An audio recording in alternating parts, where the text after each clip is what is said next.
Ұстаз мектептің жүрегі демекші, мектебіміздегі ардагер ұстаздардың құрметіне арналған түрлі олимпиадалар дәстүрлі түрде өтуде.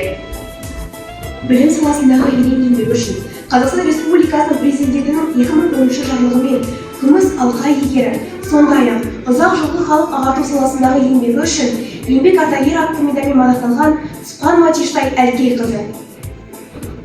Мектебіміздің ұлағатты ұстазы Ыбырай Алтынсарин атындағы Терек мектеп жанындағы интернатта көп жылдар бойы қызмет еткен. Мектеп жүрегінде мәңгі сақталған аяулы жан.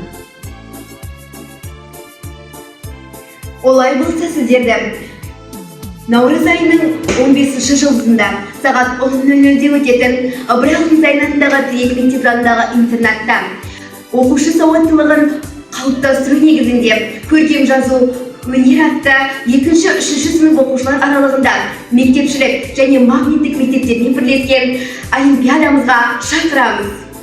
Мен Марат Аймира, жылдағы дәстүрге айналған Тиштай Әлкей қызы атындағы көркем жазу олимпиадасының жеңімпазымын. Бұл олимпиаданың пайдасы көп болды. Оқу сауаттылығымыз артып, көркем жазуға үйрендік. Осындай олимпиадалар жалғасын таба берсін. Биылғы қатысушы оқушыларға